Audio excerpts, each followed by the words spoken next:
बिस्मिल्लाहिर्रहमानिर्रहीम, अस्सलाम वालेकुम। आप देख रहे हैं programme news night with Anika Nisar. नाज़रीन, कल के बाई इलेक्शंस ने अच्छा खासा तहलका मचा दिया और आज इमरान खान साहब ने अब से कुछ एक आधे घंटे पहले खिताब किया। उस खिताब के अंदर मुसर्रत इमरान खान के चेहरे पर आया है। समझते हैं कि बेसिकली उनके लिए एक बहुत बड़ा विक्ट्री हुई है, उनकी एक बहुत बड़ी जीत हुई है और जीत के ऊपर वो पंजाब के अवाम के शुक्रगुजार भी थे। रात को जब ये मामला सामने आना स्टार्ट हुआ, उससे पहले पाकिस्तान तहरीक इंसाफ के बारे में सोचा जा रहा था शायद इतनी ताकतवर सिचुएशन पे ना हो, शायद पोजीशन उनकी इतनी ज़्यादा पावरफुल ना हो और PMLN शायद कुछ ना कुछ कहीं ना कहीं सीटें ले जाए। लेकिन जब सब कुछ हो गया सामने तो कुछ दो तीन चीज़ें, देखिए सियासत के अंदर बहुत सारी बुरी चीज़ें होती हैं, लेकिन कुछ दो तीन चीज़ें जो मुझे बड़ी अच्छी लगी वो ये कि एक तरफ तो ज़्यादातर मकामात के ऊपर को बहुत ज़्यादा मार कुटाई नहीं हुई, को बहुत ज़्यादा कोई एटलीस्ट जानी ज़िया कोई नहीं हुआ। एक आधी जगह पर जो सिचुएशन ख़राब हुई वो हुई। उसके साथ साथ रात को ही मलिक अहमद ख़ान साहब ने PMLN के रहनुमा उन्होंने कह दिया कि हम होल हार्टेडली अपनी डिफ़ीट तस्लीम करते हैं और पाकिस्तान तहरीक इंसाफ की अच्छी खासी कामयाबी को भी तस्लीम करते हैं। तो ये भी एक पॉजिटिव चीज़ थी।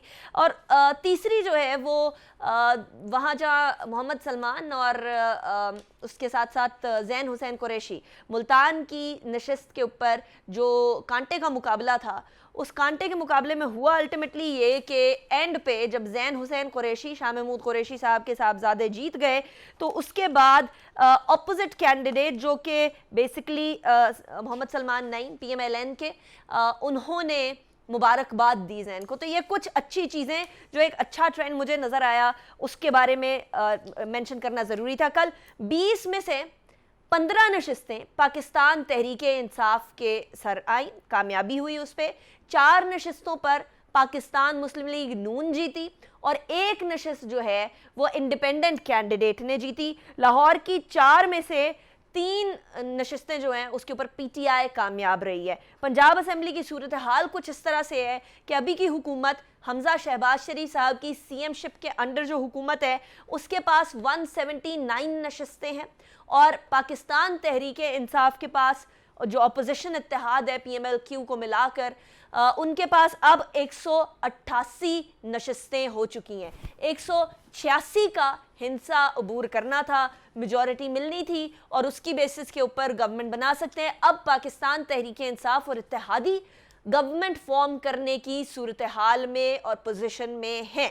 सो इसी हवाले से बात करेंगे। इंपॉर्टेंट जो सारे के सारे बेसिकली कॉन्स्टिट्यूंसीज थी उसके अंदर से इससे पहले 2018 के इंतखाबात के अंदर 10 कॉन्स्टिट्यूंसीज के ऊपर इंडिपेंडेंट कैंडिडेट्स आज़ाद उम्मीदवारान जीते थे और उन आज़ाद उम्मीदवारान ने फिर जाकर पाकिस्तान तहरीक इंसाफ में शमूलियत हासिल की थी और बाकी जो 10 हैं वो PTI के कैंडिडेट्स के तौर पर जीते थे। यानी ये कहा जा सकता है कि इससे पहले जो 10 कॉन्स्टिट्यूंसीज थी उसके ऊपर बल्ले के निशान पर नहीं, आज़ाद उम्मीदवार के नाम के ऊपर ठप्पा लगाया गया था और अब बल्ले के निशान की बेसिस के ऊपर जो लोग भी कैंडिडेट थे, जैसे भी कैंडिडेट थे, बहुत तगड़े तगड़े कैंडिडेट्स के कंपैरिजन में भी लोग जीते हैं। PP7 में PMLN राजा सगीर अहमद साहब, PP83 खुशाब में PTI हसन असलम अवान, PP90 में PTI, PP97 में PTI, PP125 में PTI, मतलब सारे के सारे एक तरह से क्लीन स्वीप लग रहा है। सिर्फ 4 नशिस्तें जो हैं PMLN के पास हैं। इस हवाले से बात करेंगे कि आज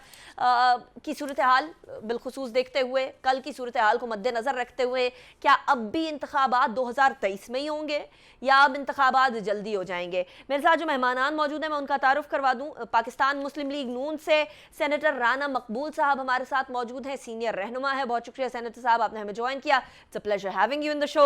आमिर ज़िया साहब हमारे साथ मौजूद हैं, सीनियर एनालिस्ट हैं, सीनियर जर्नलिस्ट हैं। बहुत शुक्रिया आमिर ज़िया साहब, आपने भी हमें ज्वाइन किया। Pleasure having you in the show as well. इसके साथ साथ मुसर्रत जमशेद चीमा साहिबा हमारे साथ मौजूद होंगी, पाकिस्तान तहरीक इंसाफ की रहनुमा है। आज बहुत सारी मीटिंग्स चलती रही PMLN, मुसर्रत साहिबा हमारे साथ ही हैं। बहुत शुक्रिया मुसर्रत साहिबा, आपने भी हमें ज्वाइन किया। बहुत सारी मीटिंग्स चलती रही PMLN की भी, PTI की भी। आखिरकार जो सूरत हाल है वो हमारे सामने है। सबसे पहले मुसर्रत जमशेद चीमा साहिबा आपकी तरफ ही आते हैं। पहले तो PTI को मुबारक हो कि 15 नशिस्तें आप लोगों ने जीत ली। अब तो आप लोग गवर्नमेंट फॉर्म करने की सूरत हाल में हैं, तो इसके बाद का क्या कदम होगा? जब गवर्नमेंट फॉर्म हो गई, CM आपके लग गए उसके बाद क्या इलेक्शंस की जो डिमांड है उसके अंदर ज़्यादा जोर आएगा? बिस्मिल्लाहिर्रहमानिर्रहीम। बहुत शुक्रिया अनीका।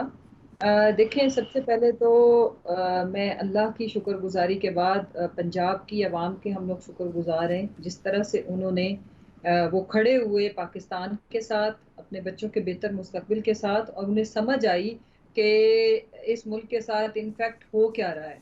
और उस चीज़ को अंडरस्टैंड करने के बाद आपने देखा अनिका, ये ट्रेंड क्रॉस द बोर्ड था। ये किसी एक हल्के, एक शहर का नहीं था, बल्कि जो हमारे देही इलाके थे वहां पे रिस्पांस और भी ज्यादा अच्छा था। फिर बाई इलेक्शन का ये टर्न आउट भी, उसकी भी एक अपनी एक एग्जांपल है। लेकिन आई विश के इन्होंने वोटर लिस्टों के अंदर इतना बिगाड़ ना किया होता। एक ही खानदान के, एक ही घराने के जो फैमिली मेंबर थे, जो एक ही छत के तले रहते हैं, एक का वोट इस हल्के में अगर किसी ने कास्ट किया तो बाकियों के पता नहीं कहाँ कहाँ फेंके हुए। खैर, वो तो वोटर लिस्टों के साथ जो होता है प्री पोल रिगिंग, वो तो पाकिस्तान के अंदर मुझे लगता है कि इट्स अ पैकेज डील। इसको तो हम ये समझ लेना चाहिए कि ये तो होना ही है।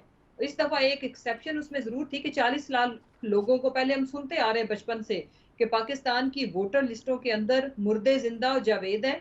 इलेक्शन डे पे वो वोट भी डालते हैं, उनका टर्नआउट भी 100% रहता है। लेकिन इस दफा अनीका ये हुआ कि जिंदा लोगों को इन्होंने 40 लाख लोगों को मार दिया। वो तो हमारे बहुत ज्यादा हाईलाइट करने पे हम कोर्ट्स के शुक्रगुजार हैं कि इलेक्शन कमीशन को अचानक से बाद में ख्याल आया कि हाँ, हमसे गलती हो गई थी। अगर ये चीजें ना होती तो आप देखती अनिका, ये तकरीबन 80-90% टर्नआउट थी। बहुत कसीर तादाद, जो मीडिया ने भी रिपोर्ट किया, जो 8300 पे अगर वो टेक्स्ट मैसेज करते थे तो उनका वोट मौजूद था। लेकिन जो उधर पेपर वोटर लिस्ट पड़ी हुई थी, उसमें उन लोगों के वोट निकाल दिए गए। पिछले इलेक्शन में भी उन्होंने डाला, और मतलब तकरीबन मैं अगर बहुत लो रख के भी कहूं तो 30% वोटर वापस गया है, जो उस हल्के का रिहायशी है, नस्ल दर नस्ल रिहायशी है। लेकिन इन्होंने उसका वोट इस हल्के से कहीं बाहर फेंक दिया। अच्छा मुशर्रत अगर साहब, आई ऐसा एम सॉरी, आई होता, एम कटिंग यू शॉर्ट, लेकिन क्या पता, हम लोगों को क्या पता कि वो जो 30% वोट बाहर फेंके गए हैं वो पीटीआई को फायदा देते या पीएमएलएन को फायदा देते? देखिए, ये एक अच्छा सवाल है आपका। लेकिन आपको पता ही है कि जो ये प्रो पीटीआई कंस्टिट्यूएंसीज थी, और इस वक्त जो ट्रेंड था उससे भी ये बखूबी बाखबर थे। और इतनी ज्यादा गवर्नमेंट मशीनरी, पुलिस दहशतगर्दी, पुलिस ने जिस तरह से हमारे लोगों को अरेस्ट किया इलेक्शन डे पे, पुलिस ने बहुत ही ज्यादा, मैं कहती हूँ, जुल्म किया कि हमारे कैंप से ही हमारे काउंसलर्स लोगों को उठा के लेके गए। छोड़ दें आप, इन्होंने डॉक्टर शहबाज गिल को भी अरेस्ट कर दिया, चीमा साहब को भी। पूरे शहर की पुलिस सीसीपीओ साहब ने पीछे लगाई हुई थी अरेस्ट करने के लिए।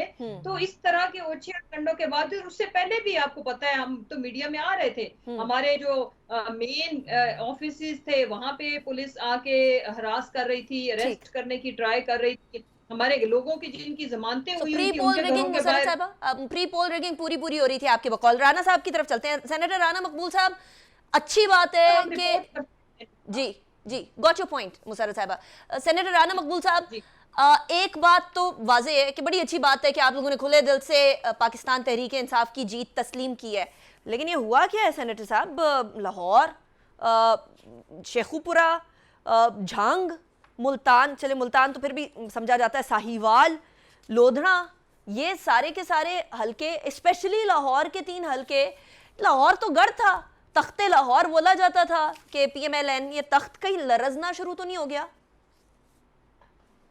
देखें जी, जो अच्छा हुआ आपने ये अप्रिशिएट किया कि बड़े हौसले के साथ कदम पेशानी से इस सारे रिजल्ट्स को तस्लीम किया गया है मुस्लिम लीग की लीडरशिप की तरफ से। सबसे पहले मरीम नवाज ने ये ट्वीट किया तस्लीम किया, तो who led the campaign very effectively. देखें, ये थोड़ा वाइडर एनालिसिस करने की ज़रूरत है। नो डाउट ये अचीवमेंट है पीटीआई की। ये सारी की सारी सीटें जो हैं, इसमें एक भी मुस्लिम लीग की नहीं थी, आपको ये पता है। और तकरीबन 10 जो कॉन्स्टिट्यूंसीज थी, उसके ऊपर तो मुस्लिम लीग के कैंडिडेट भी 2018 में नहीं थे। तो ये एक ख़ास एसोसिएशन होती है वोटर्स की अपने कैंडिडेट्स के साथ, अपनी पार्टीज के साथ। लेकिन सेनेटर साहब, आई एम इसलिए sorry, I am Muslim cutting you league का शॉर्ट, तो I am sorry I am cutting you, लेकिन इसके अंदर से 10 कॉन्स्टिट्यूएंसीज ऐसी भी थी जहां लोगों ने पीटीआई को वोट नहीं करना पसंद किया था, इंडिपेंडेंट्स को वोट करना पसंद किया था, और इस बार उन कॉन्स्टिट्यूएंसीज पे भी बल्ले के निशान के ऊपर ठप्पा लगाया गया। जी जी, ये आपकी बात सही है, हमको इससे इनकार तो नहीं कर रहे हैं। दूसरा ये है कि हाँ, अलबत्ता अगर वाकई ये कुछ सलाब आता तो मुस्लिम लीग नून के कैंडिडेट्स की जबान से जब्त होनी चाहिए थी।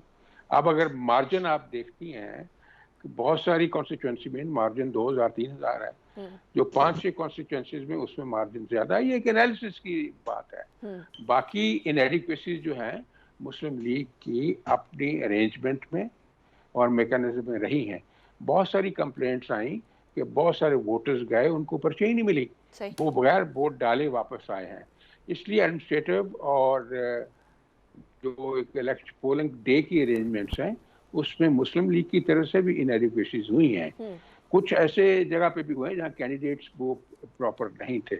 इसलिए ये बात दुरुस्त है कि जो जीत गया वो तो जीत गया, हम इसको तस्लीम करते हैं, लेकिन ये नहीं है कि everything is all over rotten as far as Muslim League Noon is concerned. They will still stand on their feet. धाड़ेगा सर साहब आने वाले इंतखाबात में ये अच्छा हुआ कि अब थोड़ा सा जो है ये एक तरह से जो सिचुएशन बनी है इसमें जहाँ जहाँ इरिटेंट्स हैं, जहाँ जहाँ एरियाज ऑफ वीकनेसेस हैं, वो Muslim League will be able to address those weaknesses और इंशाल्लाह they will perform all right. और सबसे बड़ी बात इसमें रोल महंगाई का भी था, क्योंकि जो स्काई रॉकेटिंग प्राइसेस जो है इससे भी वोटर परेशान हुआ, ये बात को तस्लीम करना चाहिए। उसकी जो भी कॉजेज हैं, लेकिन महंगाई तो हुई है ना जी, तो इस वजह से भी कुछ थोड़ा इफेक्ट हुआ है। तो सेनेटर साहब आप कह रहे हैं अपनी कोताहियों को, अपनी कमजोरियों को देखकर अगले इंतखाबात के लिए तैयारी करेंगे। डू यू थिंक ये जो एक वेव आई हुई है, अभी खान साहब के नैरेटिव को बहुत सारे लोग तस्लीम कर रहे हैं, अब तो पंजाब के लोगों ने भी तस्लीम कर लिया है, इस वेव को केटर या इस वेव को अपोज कर सकेगी पीएमएलएन आने वाले इंतखाबात के अंदर? नहीं, इंशाल्लाह अपोज करना, अपना अपना मैनिफेस्टो देना है, अपनी अपनी आइडियोलॉजी देनी है, अपना अपना फ्यूचरिस्टिक प्लान देना है। इसमें कोई टकराव की बात तो नहीं हर जगह पे। आप देखेंगे लोग निकलेंगे, मुस्लिम लीग के लोग मेहनत करेंगे, लीडरशिप मेहनत करेगी और मियां साहब भी इंशाल्लाह तशरीफ ले आएंगे, तो सिचुएशन जो है वो शायद तशरीफ ला रहे हैं सेनेटर साहब? बहुत मुस्लिम ये कोई अभी पक्की नहीं है, but finally he has to come, इंशाल्लाह he will come before elections. और मरियम को वक्त ही नहीं दिया गया, मरियम को वक्त ही नहीं दिया गया सही मानों में। अब वक्त मिलेगा। Now they have to decide that who will lead the processions, who is the best crowd puller. वो बेचारी आती है, करती है, मोबिलाइज करती है लोगों को, फिर कहते हैं जी चले आप घर चलें। तो ये जो स्ट्रेटजी है इसको अब चेंज कर रहे हैं। ये कौन घर भेज देता है मरियम नवाज साहिबा को? पार्टी के अंदर से कोई नहीं, उनके बड़े फैसला कर देते हैं ना। मैंने तो ये इस बात पे ये रेस किया पॉइंट कि नहीं, उनको अपने शहबाज शरीफ साहब की तरफ इशारा कर रहे हैं और चचा हैं, बाप हैं, जो भी हैं, नेचुरली वो तो अपने वालिद साहब के जैसे होती हैं बेटियां, बहुत ज्यादा मोहब्बत करने वाली, loyal, but she is the leader, she has to come forward now. ठीक है, she can't stay back. सही। If Muslim League wants to win the next elections, then it has to be the leader like Maryam Nawaz in the vanguard. अच्छा, आमिर ज़िया साहब, senator साहब की गुफ्तगू आपने सुनी है। पीएमएलएन में अब ये फीलिंग आ गई है कि शहबाज शरीफ साहब नहीं, मरियम नवाज साहिबा को लीड कर रहे होना चाहिए। मरियम नवाज साहिबा पार्टी का फेस एंड पार्टी का ब्रेन होनी चाहिए। ये एक बड़ी इंटरेस्टिंग चीज़ है, ये बड़ा इंटरेस्टिंग ट्विस्ट है। आपको लगता है ये इन इंतखाबात के बाद ज़रा ज़्यादा एक इस वाले पॉइंट को पजीराई मिलेगी पीएमएलएन में, जब देखा कि सारे के सारे पीटीआई अच्छी खासी सीटें ले गई?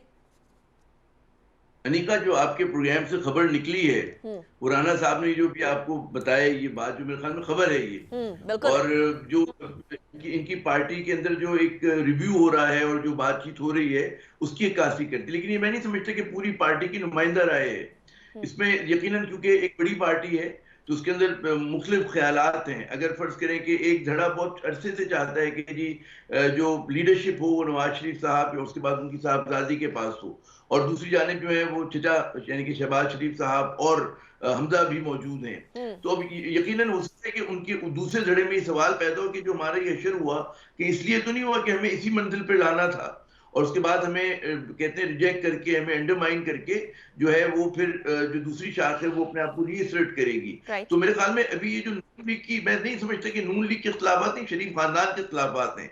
हाउस ऑफ इत्तेफाक में इस वक्त इत्तेफाक नहीं है और आगे चलकर आपको ये चीज जो है ज्यादा शार्पन होती हुई नजर आ रही, कम नहीं होगी ये चीज, और उसका नतीजे में पार्टी कमजोर भी हो सकती है यकीनन। यानी कि शहबाज शरीफ साहब की अपनी स्किल्स हैं और बहुत सारे जो वेटरन हैं उनकी पार्टी के, वो शहबाज शरीफ साहब के कैंप के लोग हैं, उसी तरह नवाज शरीफ साहब के चाहने वाले हैं। तो ये एक बड़ी दिलचस्प में सूरत हाल है।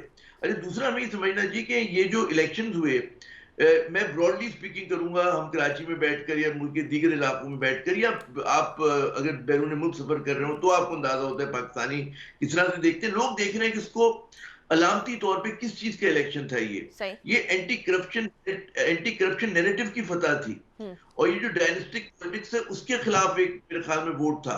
मेरे ख्याल में नहीं बल्कि यकीनन है, क्योंकि जो पढ़ा लिखा पाकिस्तान था, जो प्रोफेशनल लोगों का पाकिस्तान है, वो बड़ा नाराज था, नाला था कि जनाब उन लोगों को जो है इस मुल्क पर जो है वो इक़्तिदार में आ गए हैं किसी तरीके से ऑर्केस्ट्रेट करके कि जो जिन पे बड़े बड़े करप्शन के इल्जामात हैं और लोग कहते थे कि जी वो पीपल्स पार्टी के रहनुमा शर्जील मेमन साहब पे सवालिया निशान है, आदिल पटेल साहब पे, बॉबी खान साहब ने बोला ना आमिर ज़िया साहब 60% काबीना के ऊपर केसेस चल रहे हैं, तो 60% काबीना ऐसी कैसे हो सकती है, इसका जवाब भी लेंगे। लेकिन अभी मुझे ब्रेक की तरफ जाने दीजिएगा, ब्रेक के बाद वापस आएंगे, उसके बाद फिर बात करेंगे कि पंजाब में पीटीआई, केपीके में पीटीआई, सिंध में पीपल्स पार्टी, बलोचिस्तान में बीएपी, वफाक में पीएमएलएन, कैसे चलेगी हुकूमत। एक ब्रेक के बाद।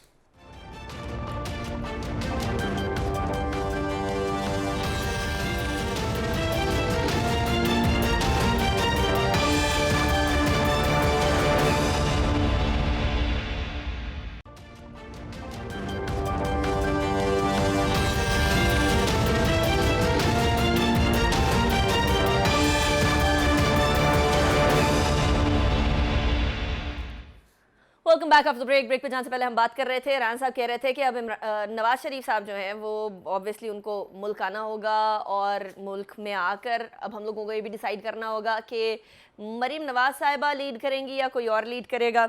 आमिर ज़िया साहब ने भी ये बात कैच की, ऑफ कोर्स मैंने भी ये सवाल किया कि फिर टग ऑफ वॉर तो चल रही है, जिसके ऊपर जवाब हमें वाकई में हाँ में ही आया। ऐसी टग ऑफ वॉर पीटीआई में तो हमें नज़र नहीं आ रही है मुसर्रत चीमा साहिबा, लेकिन एक बात तो वाजे हो गई है कि अनटिल और अनलेस आप लोग जो है वो इस गवर्नमेंट, क्योंकि इस गवर्नमेंट में भी आपके साथ कोएलिशन पार्टनर्स तो है, आप लोग अनटिल और अनलेस उस जोरों शोर से जिसके बारे में खान साहब बात किया करते हैं कि 2/3 मेजॉरिटी से नहीं आएंगे अगले इंतखाबात के अंदर, तो फ़ायदा कोई नहीं होगा।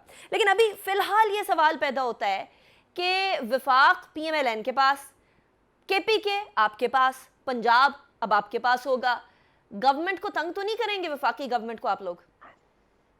अनिका, बड़ा अच्छा आपने ये सवाल रखा है। बेसिकली मुझे लगता है कि बहरान के अंदर तो मजीद इजाफा ही हुआ है, इससे कोई हम सेटलमेंट की तरफ तो नहीं गए, सिर्फ सिवाय एक चीज के जो आवाम क्या चाहती है, अवामी मैंडेट, वो खुल के सामने आया। अवाम ने मतलब इजहार किया अपने गुस्से का पाकिस्तान के साथ, अपनी जो क्या कहते हैं कि ये जो इन्होंने गुलामी नामंजूर कहने का, पाकिस्तान के जो मेन इश्यूज हैं, कोर इश्यूज हैं, उनके साथ जमे रहने का, तो वो तो अवाम ने तो अपना फैसला सुना दिया। बट मैं उस पे जाने से पहले मैं नोट कर रही थी कि पीएमएलएन के अंदर एक बयानिया है, जैसे भाईजान अभी फरमा रहे थे राना साहब कि मरियम इज क्राउड पुअर, लेकिन फैक्ट ये है, ये बिल्कुल भी मैं तंजिया बात नहीं कर रही हूँ, कि मरियम जहां जहां गई है अनिका, वहां जहां मरियम ने जलसे किए हैं, वहां भारी लीड से पीएमएलएन हारी है। तो जो इनके अंदर जो डिवीजन है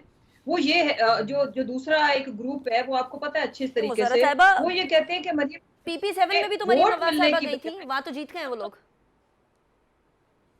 जी। PP7 में भी वो गई थी, वहां जीत गए हैं वो लोग।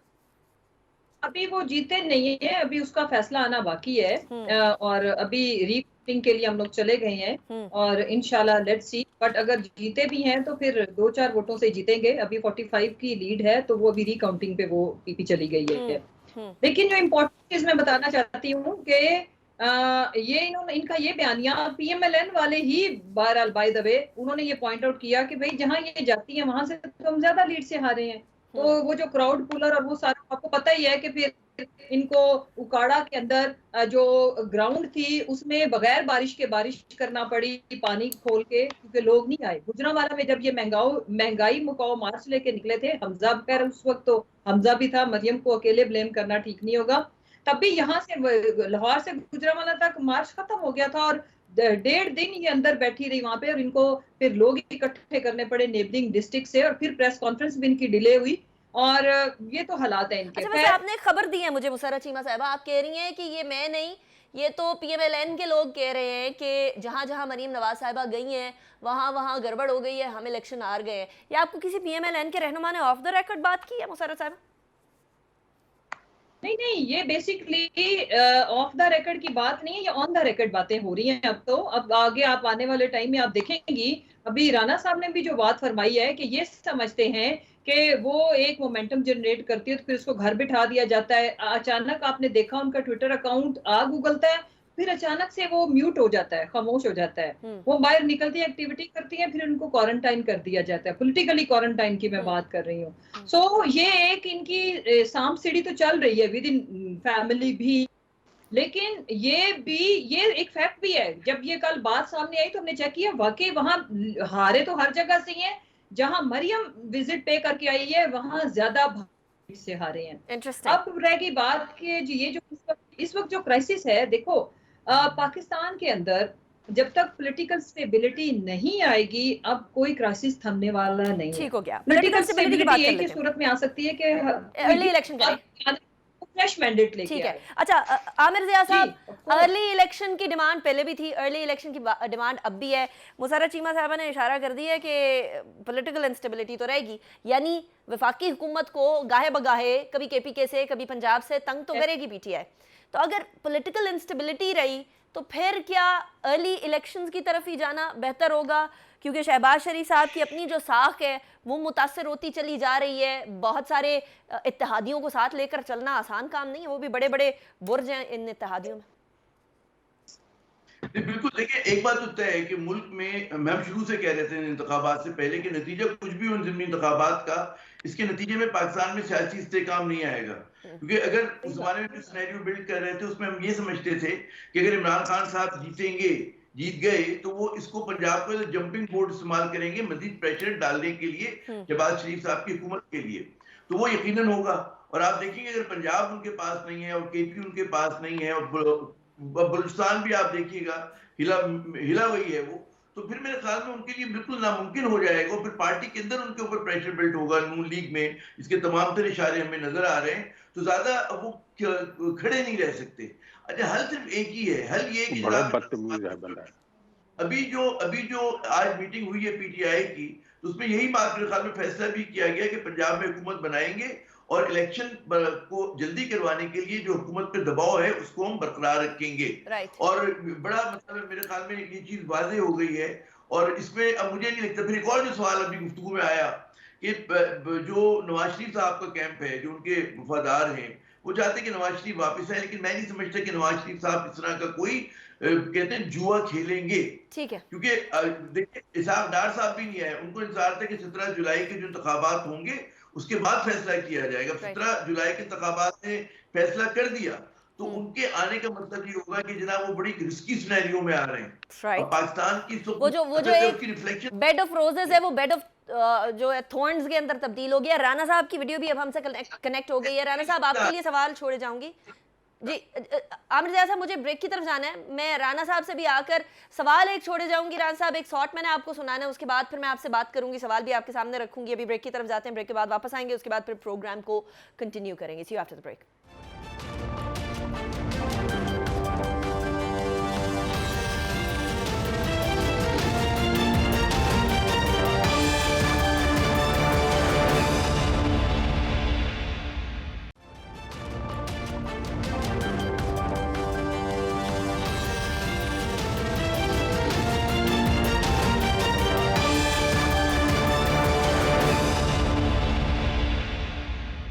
Welcome back after break. Break पे जाने से पहले हम बात कर रहे थे कि कितना तंग करेगी पीटीआई पंजाब और केपीके से वफाक को। अब अगला सवाल जो है वो मैं राना साहब की तरफ लेकर जाऊंगी, लेकिन उससे पहले एक शॉट सुनिएगा।